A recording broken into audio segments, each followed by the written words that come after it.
Olá, estudante de anatomia humana, seja muito bem-vindo a mais uma videoaula aqui no canal Anatomia Cura. Eu sou o professor Gustavo Cura e na videoaula de hoje vamos estudar a anatomia da caixa torácica.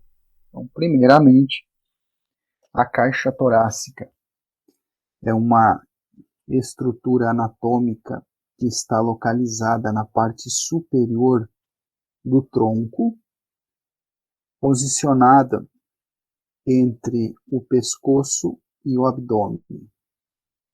No interior da caixa torácica, encontramos uma grande cavidade, denominada de cavidade torácica, a qual estamos observando nesta figura de cadáver, e circundando a cavidade torácica, nós temos a parede do tórax.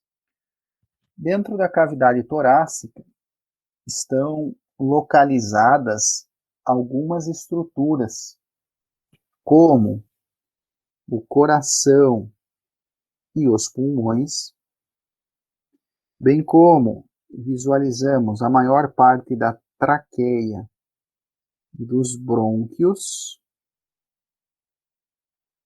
Localizamos também no interior da cavidade torácica uma glândula, ou melhor, um órgão linfático denominado de timo, bem como conseguimos observar na presente figura de cadáver a presença do esôfago e a presença da artéria aorta localizada no interior da cavidade torácica. A cavidade torácica, como estudado na última aula, apresenta duas regiões, que são elas as cavidades pulmonares ou cavidades pleurais, as quais abrigam os pulmões e os brônquios. Então, visualizamos duas cavidades pleurais, duas cavidades pulmonares no interior da caixa torácica, e exatamente ao centro das cavidades pulmonares localizamos o mediastino, que na figura está representado na cor verde. O mediastino vai abrigar o coração, os vasos da base, a traqueia e uma parte dos brônquios principais. A parede da cavidade torácica é composta por várias estruturas. De fora para dentro, encontramos a pele revestindo externamente a parede da cavidade torácica. Se rebatermos a pele, vamos encontrar os músculos na parede da cavidade torácica. Entre os músculos da parede da cavidade torácica, localizamos vasos e nervos. E, por fim, a estrutura mais interna da parede da cavidade torácica são ossos e cartilagens, que vamos estudar na sequência da aula. Então, todas essas estruturas estão compondo a parede da cavidade torácica.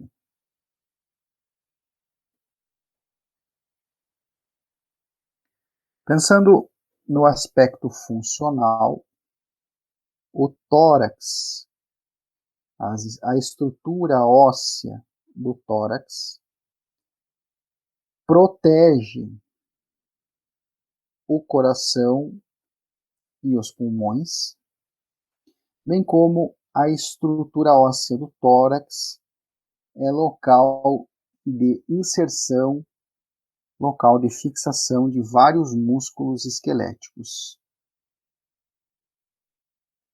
No esqueleto torácico, encontramos também no interior dos ossos que apresentam um tecido ósseo esponjoso, a presença da medula óssea vermelha, responsável pela formação do sangue.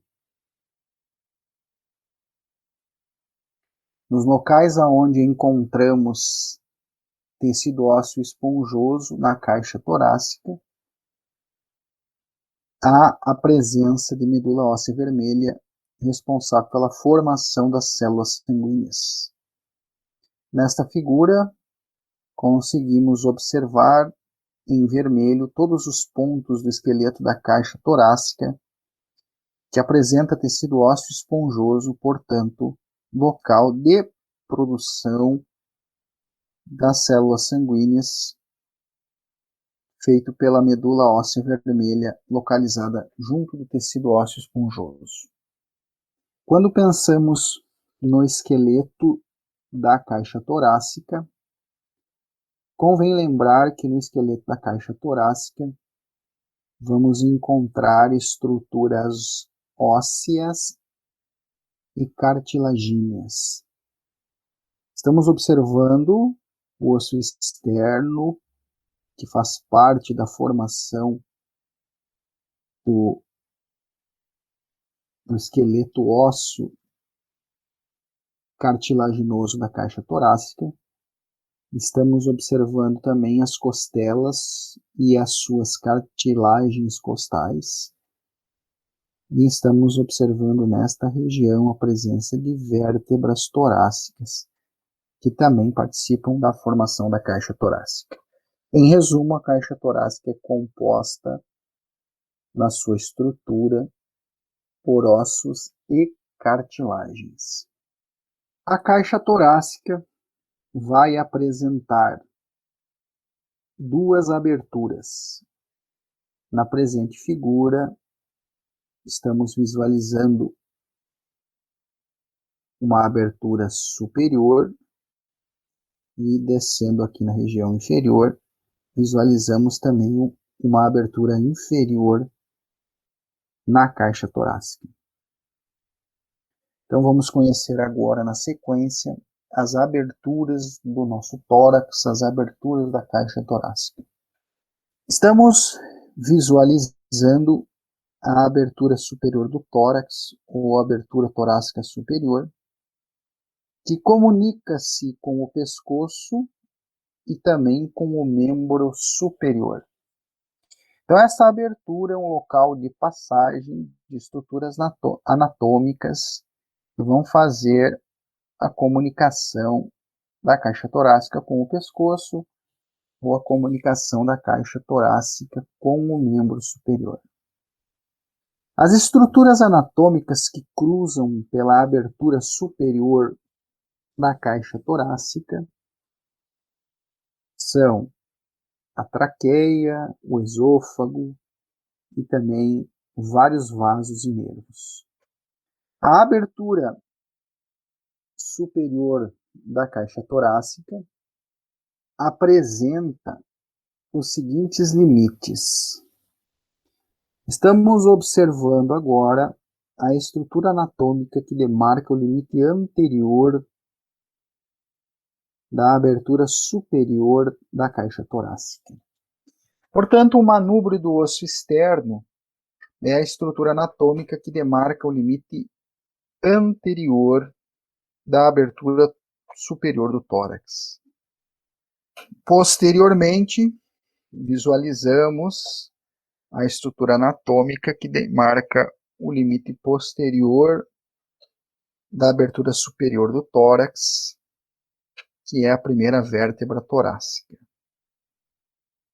E nas laterais da abertura superior do tórax, vamos encontrar um par de costelas e também cartilagens. Portanto, estas estruturas citadas formam os limites da abertura superior do tórax. Manúbrio do externo localiza-se anteriormente. A primeira vértebra torácica localiza-se posteriormente e nas laterais da abertura superior do tórax vamos encontrar um par de costelas e a sua respectiva cartilagem costal. Agora vamos falar da abertura inferior do tórax, que é um local mais amplo. Em comparação, a abertura inferior é muito mais ampla, muito mais larga do que a abertura superior. Convém destacarmos que na abertura inferior do tórax localiza-se um músculo, o músculo diafragma. Portanto, a abertura torácica inferior é fechada pelo músculo diafragma, o qual não estamos observando na presente figura. A abertura torácica inferior comunica-se com o abdômen. As estruturas anatômicas que cruzam a abertura torácica inferior são a veia cava inferior, o esôfago e a artéria aorta. Portanto, no músculo diafragma que fecha a abertura torácica inferior, vamos encontrar pequenas aberturas de passagem da veia cava inferior, do esôfago e também da artéria aorta. A abertura torácica inferior, como já comentei, é fechada pelo músculo diafragma. Estamos aqui visualizando o músculo diafragma através de uma vista superior e está ele posicionado lá na abertura inferior da caixa torácica. Observamos o diafragma com o seu formato de cúpula. E aqui é possível identificar também a presença dos locais do músculo diafragma, onde cruza a veia cava inferior, o esôfago e a artéria aorta. Vamos às estruturas que demarcam os limites da abertura inferior do tórax.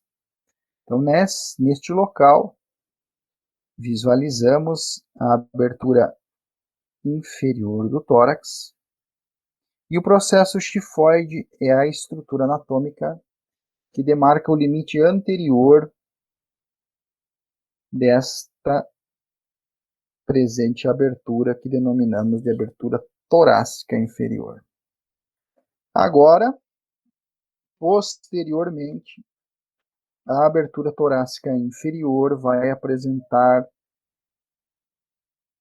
a 12ª vértebra torácica e também o 12º par de costelas, marcando o limite posterior da abertura torácica inferior.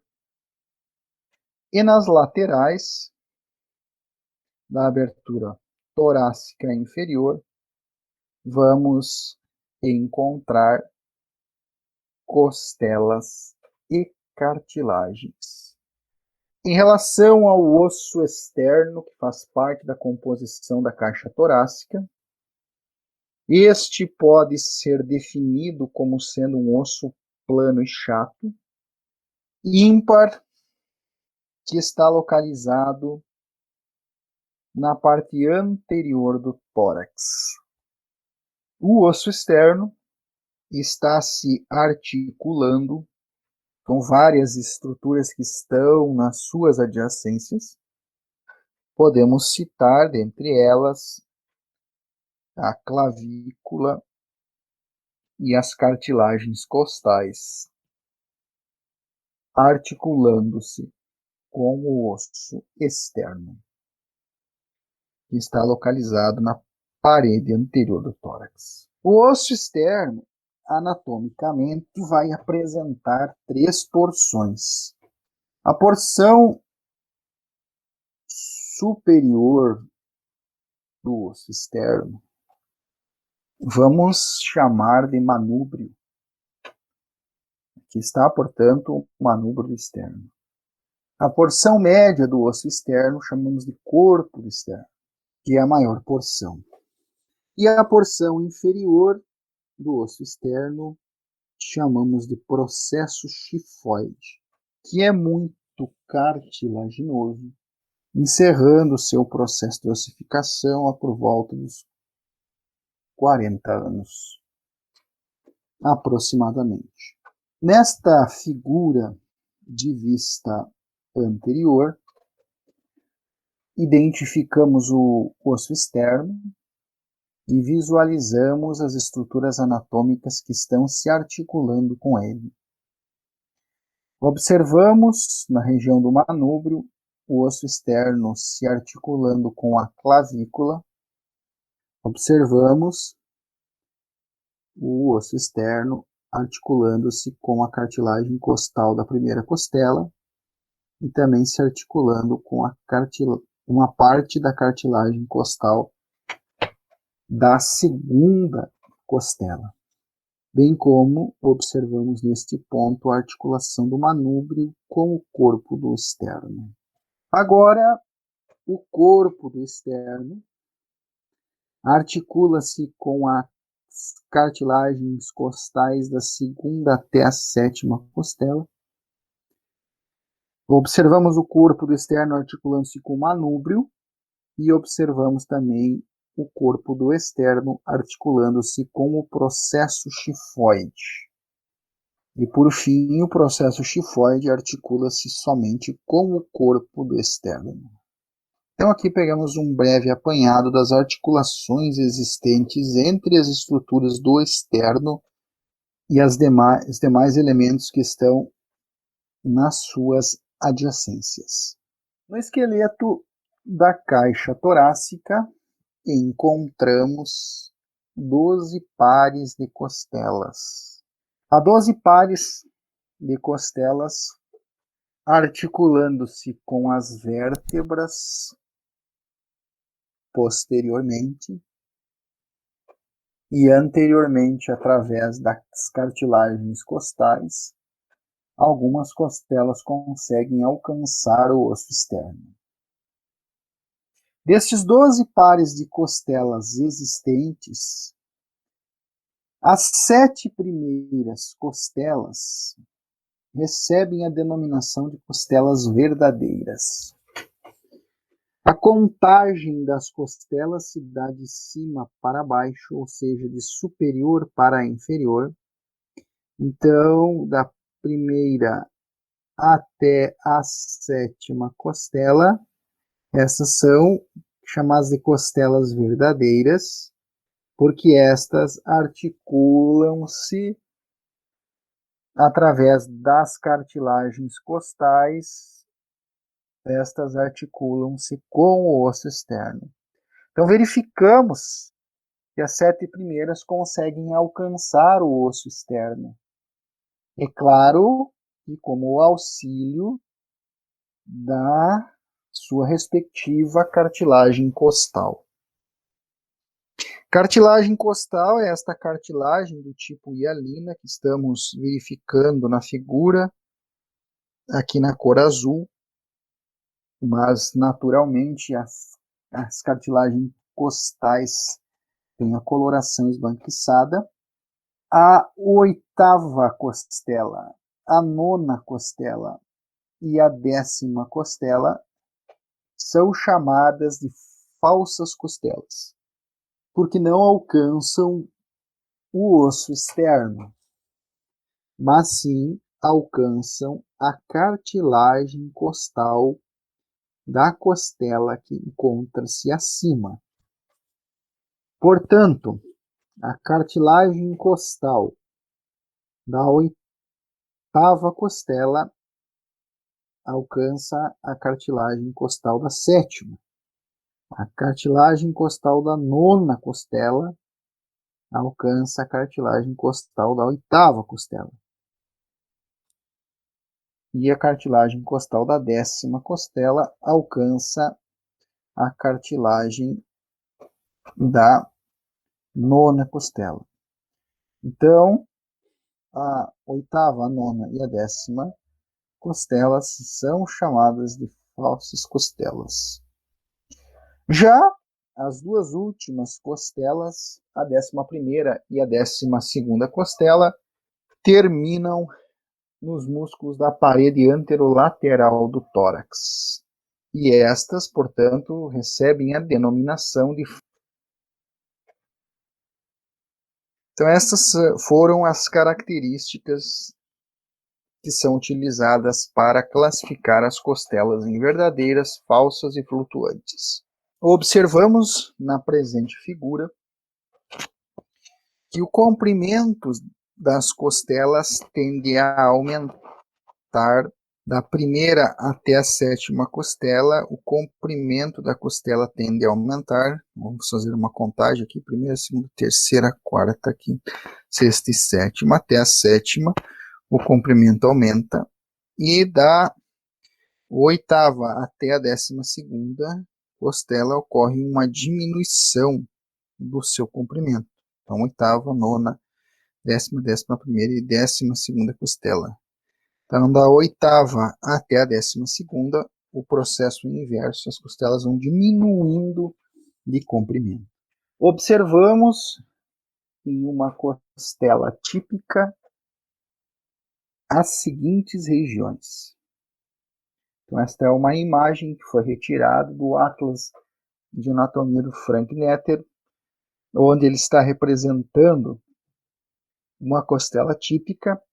Identificamos em uma das extremidades da costela, identificamos naquela extremidade da costela que vai se articular com as vértebras, a presença da cabeça da costela.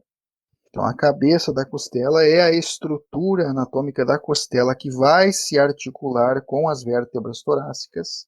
Na sequência da cabeça, vamos identificar um leve estreitamento, que chamamos de colo, e na sequência do colo encontramos uma certa rugosidade, que chamamos de tubérculo.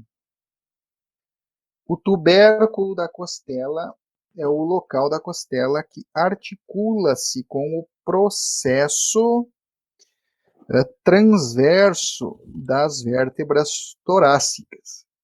Agora que conhecemos a presença da cabeça e do tubérculo,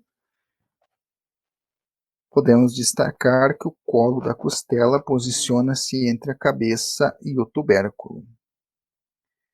Na sequência do tubérculo, vamos encontrar a região que chamamos de corpo da costela, e a parte mais angulada do corpo da costela recebe o nome de ângulo. Então, observamos aqui o ângulo da costela, que é a parte mais curvada. Observamos na parte interna do corpo da costela uma canaleta que recebe a denominação de sulco costal, por onde cruzam os vasos e nervos intercostais. Agora estamos com uma figura onde observamos a 11ª e a 12ª costela. Estas costelas apresentam particularidades. Estas possuem uma única face articular na cabeça da costela e não conseguimos identificar, não existe a presença de tubérculo na 11ª e 12ª costela. Já nas demais costelas, que são chamadas de costelas típicas, vamos encontrar a presença de tubérculo. Como comentei, o tubérculo é local de fixação da costela com o processo transverso das vértebras torácicas. Agora estamos observando uma figura de vista lateral, onde identificamos a articulação existente entre a cabeça da costela e o corpo de uma vértebra. Portanto, é visível a presença, na presente figura, da articulação entre o corpo da vértebra com a cabeça da costela. E na parte posterior, vamos identificar a articulação entre o processo transverso das vértebras torácicas e o tubérculo da costela. Nesta outra figura, fica mais claro, mais evidente, a articulação entre o tubérculo da costela e o processo transverso das vértebras torácicas. E aqui visualizamos a articulação entre a cabeça da costela e o corpo de uma vértebra. Lembrando que esta figura é uma figura que nos mostra uma imagem de vista superior. Fazendo a ligação das costelas com o osso externo, encontramos as cartilagens costais. Uma ressalva: as cartilagens costais normalmente fazem a ligação da costela com o externo. Essas cartilagens costais mais inferiores não têm essa característica. Bom, as cartilagens costais prolongam, aumentam as costelas anteriormente e também contribuem para a elasticidade da parede torácica. Quando realizamos os movimentos respiratórios, percebemos a movimentação da nossa caixa torácica. Entre uma costela e outra, existe um espaço. Esse espaço denominamos de espaço intercostal. Então vamos ver agora os 11 espaços intercostais encontrados na caixa torácica. Então, os espaços intercostais estão separando as costelas e suas cartilagens costais. Então, a cartilagem, primeira costela e a segunda costela não estão em contato porque há uma separação entre elas, e essa separação entre elas ocorre através do primeiro espaço intercostal.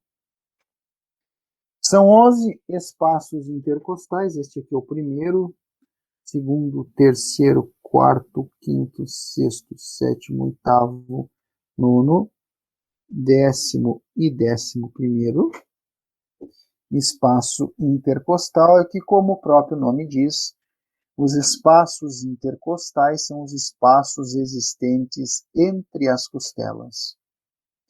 Vamos encontrar nos espaços intercostais a presença dos músculos intercostais, bem como a presença de vasos e nervos intercostais.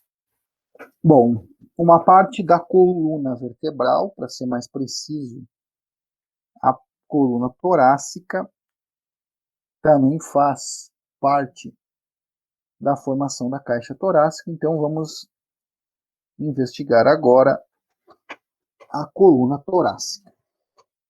De maneira geral, a coluna vertebral é formada por vértebras. No caso da coluna torácica, são 12 vértebras torácicas. No interior da coluna vertebral, num todo, e no interior da coluna torácica, cruza uma importante estrutura do sistema nervoso, a medula espinhal. Normalmente, uma vértebra típica vai apresentar um corpo vertebral, que localiza-se anteriormente, e posteriormente ao corpo vertebral vamos encontrar o arco vertebral. Na coluna torácica, identificamos então anteriormente o corpo vertebral, e posteriormente ao corpo vamos encontrar um arco ósseo, o arco vertebral. Entre o corpo e o arco vertebral, identificamos uma abertura que é chamada de forame vertebral, e através do forame vertebral das vértebras torácicas está transitando, está passando a nossa medula espinhal. Uma vértebra típica, no qual as vértebras torácicas se enquadram, encontramos três processos que estão se originando do arco vertebral. Aqui estamos com uma vértebra sendo observada através de uma vista superior, onde observamos um processo que origina-se do arco e projeta-se posteriormente, processo esse que chamamos de processo espinhoso, e identificamos nas laterais do arco vertebral a presença de um processo que projeta-se lateralmente. E projetando-se, ou originando-se do arco vertebral em direção superior e também em direção inferior, encontramos o processo articular. Como as vértebras torácicas são consideradas vértebras típicas, todas essas estruturas que foram citadas, todos esses processos que foram citados, estão participando aí da formação de uma vértebra torácica. Vamos ver agora algumas características gerais das vértebras torácicas. Perdão, vamos observar agora algumas características das vértebras torácicas. Então, primeiramente, as vértebras torácicas vão apresentar nas laterais do corpo da vértebra a presença de faceta ou fóvea articular, que é local de fixação para as costelas. Então, observamos nesta vértebra torácica a presença das facetas ou fóveas articulares que recebem as costelas. Uma vértebra torácica vai apresentar como característica o processo espinhoso longo e inclinado para baixo. Então, aqui está o processo espinhoso de uma vértebra torácica, longo e inclinado para baixo. Estamos verificando agora as articulações existentes entre as vértebras. Nesta figura de vista lateral, identificamos a articulação intervertebral, as articulações intervertebrais existentes entre os corpos vertebrais. E também observamos a articulação existente entre a cabeça da costela e o corpo da vértebra. Articulação essa denominada de costovertebral. Então aqui uma articulação costovertebral. Numa vista superior, estamos visualizando uma articulação costovertebral entre a cabeça da costela e o corpo da vértebra. E identificamos também a articulação costotransversária entre o tubérculo da costela e o processo transverso das vértebras torácicas. E aqui estamos visualizando todas as articulações existentes entre o osso externo e as estruturas que estão nas suas adjacências. São articulações que apresentam uma denominação até certo ponto complicada, mas vamos lá com calma desvendar as articulações do externo com as estruturas que encontram-se nas suas adjacências. Neste ponto específico, estamos visualizando uma articulação externoclavicular, que, como o próprio nome está nos indicando, articulação externoclavicular entre o osso externo e uma clavícula. Identificamos também a articulação externocostal, entre o osso externo e uma cartilagem costal. E identificamos a articulação manubrio external entre o manúbrio e o corpo externo. Nas laterais,